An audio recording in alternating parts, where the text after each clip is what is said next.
Hello, today let's talk about how to make seven to $12,000 per month as a self-employed bookkeeper who's currently looking for work.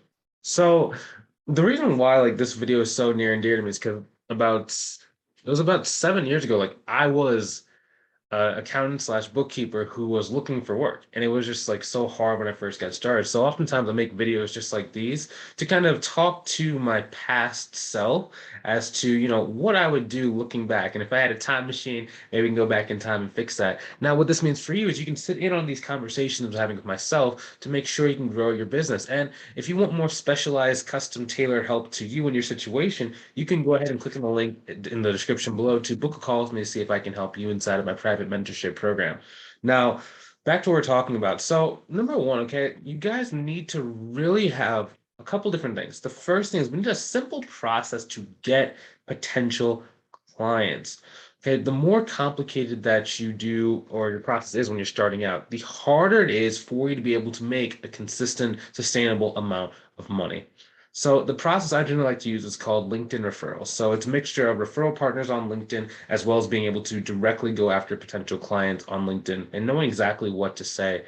So the way that we figured this thing out was it was funny because we had been trying for so long.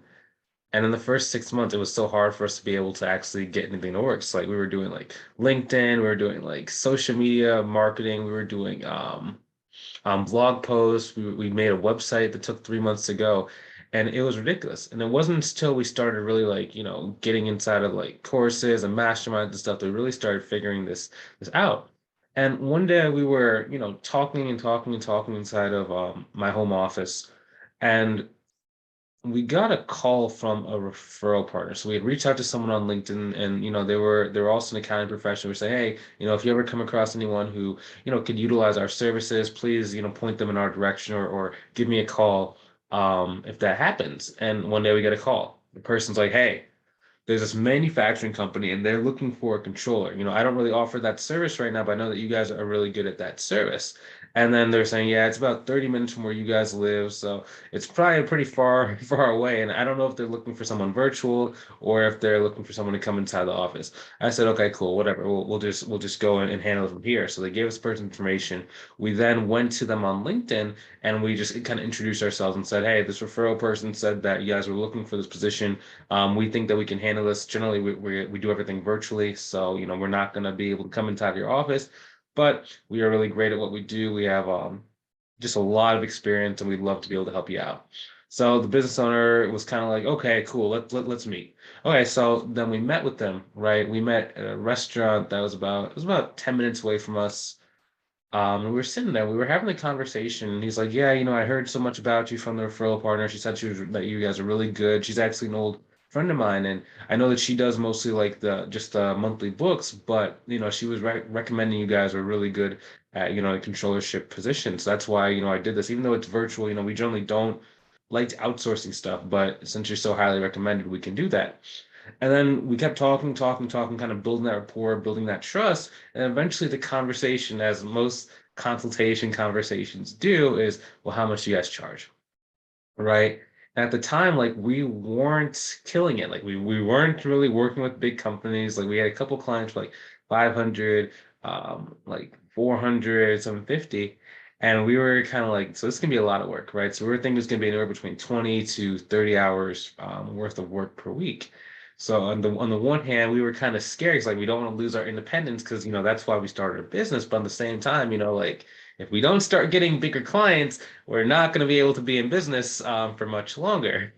So on the way there, we kind of had made up in our mind, we're just going to charge the most money we could think of. No one pays anyone more than $10,000 a month. So we're just going to charge as close to 10,000 as we possibly can. So we had the courage. We were kind of shaking. I was like, yeah, it's kind of scared to say it. We are like, it's okay. It's $9,000 per month. And the dude's like, okay, cool. And he said it without blinking. There was no thought process. There was no nothing. It was just like, okay, cool. And then we were like, at first it was like, cool, yeah, okay, awesome. We'll send you the contract, we'll send you all the engagement stuff. But then a feeling of kind of like regret came in immediately afterwards, right? Because we were like, oh, explicit, expletive. We probably should have charged more money. Because it was that easy of a decision. It's like, whoa, they probably could have afforded to pay us more money. The reason why is because most people are not going to give you their last dollar. See, that's the key. What we didn't know is that person was actually willing to even go take out a loan to pay for our services because they were in manufacturing. They had a lot of they had like a line of credit they could use at any given time to pay for different projects and different things to move the business moving forward. And we didn't know that at the time, right?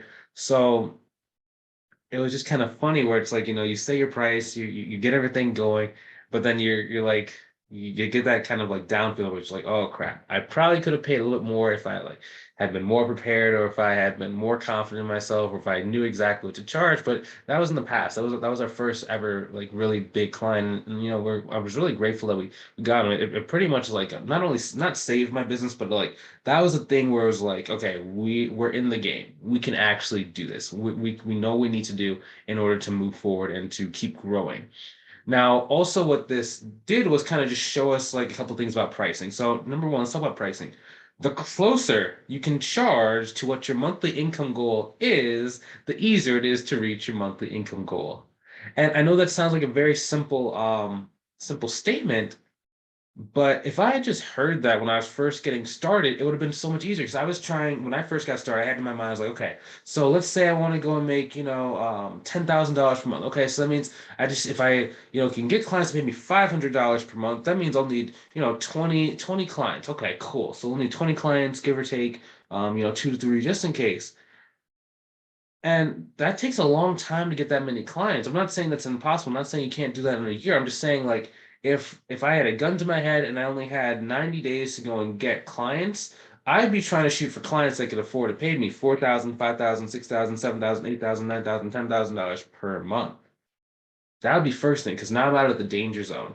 Most people, like their living expenses, are generally anywhere between about 3,000 to about $7,000 per month, give or take. Some people are more depending on where you live and what your current position is, but the average individual is generally between 3,000 to about $7,000 per month is what their expenses are. So if you can get a client that's paying above there, now you're in that safety zone. Okay, now you can actually have your business going without having to worry about, really struggling in your home life because you just, lost an income because and for some people they like quit their job. I quit my job cold turkey. So like I really needed the money in order to move the business going forward, right? But with that client, we were out of the danger zone now.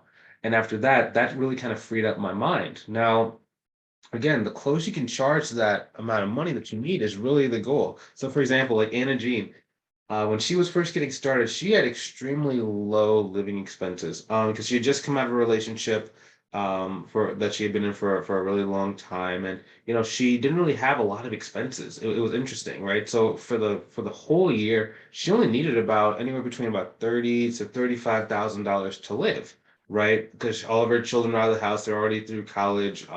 She didn't really have very many expenses, right? So the cool thing about her was she got $27,000 in the first month of working with me. So what that looked like was she charged one client about $10,900. It was a construction company that needed like a cleanup for like 2 years. Actually, I think it was like 1.5 years. They had to be cleaned up. Then she ran into like a naturopathy. It's like a nature doctor, and the person had paid her $17,000 for, I think it was either like a 3 or a 2 year cleanup. And right there, she actually got them to pay her up front, I believe it was. So she got $27,900 in 1 month, right? So she was she was basically out of the danger zone in her first month of working with me. So what that did was it gave her a lot more confidence and a lot more kind of relaxation to be able to grow her business and to kind of do things a little bit slower than what most people would want because she didn't really have that, just like fear of not having any money. Once you start getting that money in the bank, now you kind of relax and calm down just a little bit, right?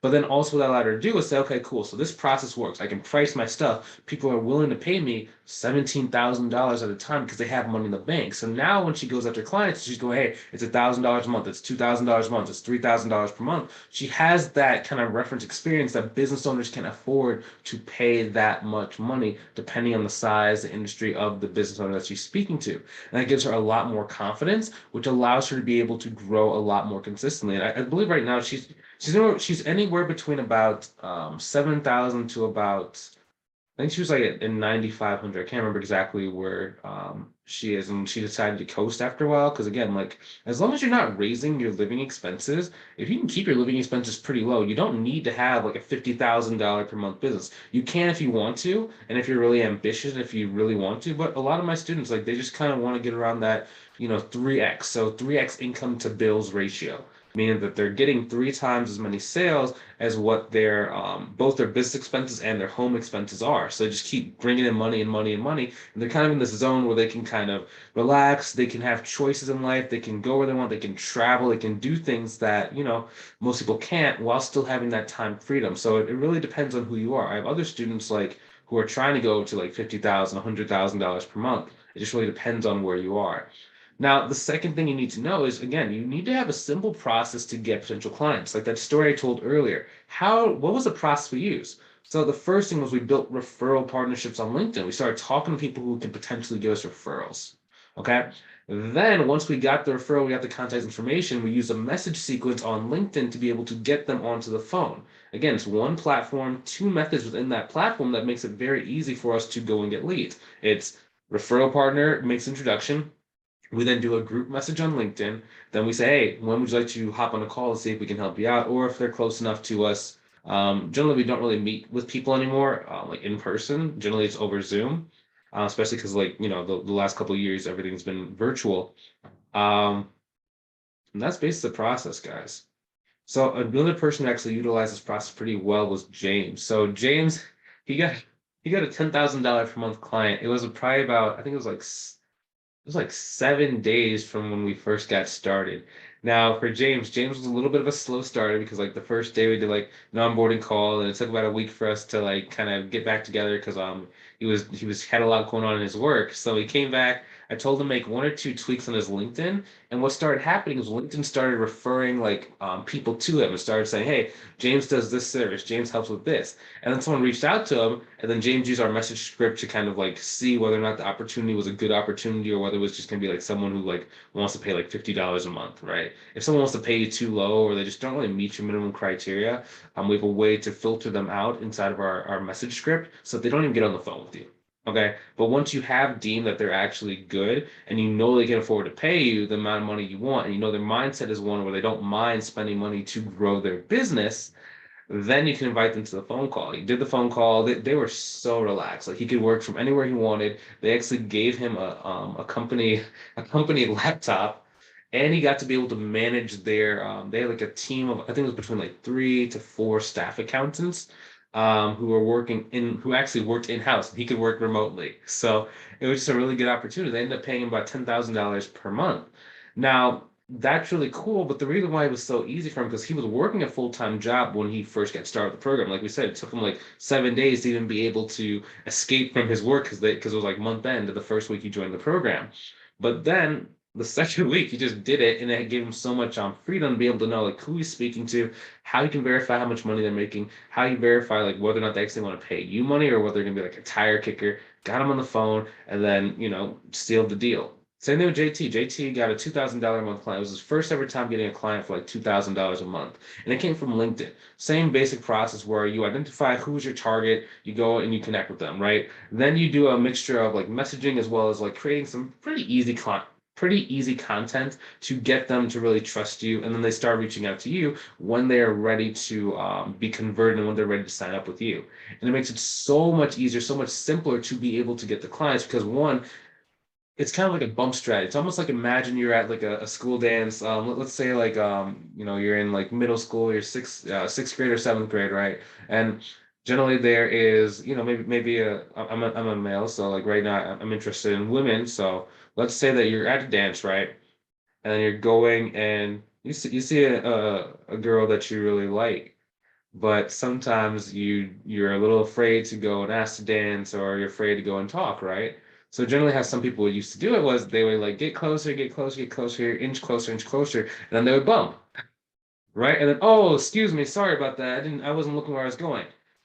Then the person says, oh, that's okay. Now you have an invitation to talk. It's the same thing on LinkedIn. So we're bumping them by sending the connection request, and then they say, "Oh, hey, nice to meet you." And now they're talking, right? Now your content is doing the conversation, the selling for you. So then when they're ready, they go, "Hey, I just saw all your content. I've seen all the stuff you're doing, and my business could really help me use your help right now. Like, maybe we can see if you can help me. Like, how much does it cost?" You deflect that question of how much it costs and say, "Hey, I need to be able to speak to you just to evaluate the business to see if it's a good fit, one, and two, to see like how much work would be involved. Because sometimes you might be doing like transactional bookkeeping, sometimes you might be doing virtual CFO. If you're, a CPA or an EA, or you just do taxes, you can do tax plans. So it all really depends on what service they need. So oftentimes we use a phone consultation to be able to get on the phone with them. So in that case, what you would do is you would just say, "Hey, I need to speak to you on the phone just to make sure it's a good fit and just to see like which service offering would be best for you to make sure that we can provide the most value for you and your business." They generally will say yes because they're really ready to go. You get them on the phone, then you talk, and then you close the deal. And we have other videos on sales on this channel. This video is just more about like the overarching theme of how to go and find people who can afford to pay you between like $7,000 to $12,000 per month for your self-employed bookkeeper. Now, hopefully you enjoyed this video so far. Hopefully you're just kind of learning some kind of unique things. I know that if I would have had this about 7 years ago when I first got started, it was like towards the beginning of 2015 exit. I think it's like, yeah, we're getting pretty close to the reunion or the anniversary now of when we started our business. But all that to say, like if I would have had these videos, it would have been so much easier to be able to get to six figures, and I wouldn't have had to go back into corporate America for 8 months. But everything happens for a reason, and I'm glad that you watched this video today. Now, if you want some help, you want some custom tailored support to be able to grow your business so you can reach your goal the shortest time period possible without having to feel confused, without having to feel overwhelmed, without having to feel really, really discouraged all the time, go ahead and click on the link inside the description below to book a call with me. And on that call, we're just going to look at where are you right now? Where do you want to go? And if I think it can help, I'm just going to outline what that process looks like for us to work together. And then we can work together if it makes sense. So hopefully you enjoyed this video. If you're ready for the call, click the link inside the description below. If you're not ready for the call, that's okay too. Keep watching these videos, keep absorbing some value. And when you're ready, let's book a call. Let's talk and let's see how I can help you. I'll talk to you soon. I'll see you inside of the next video.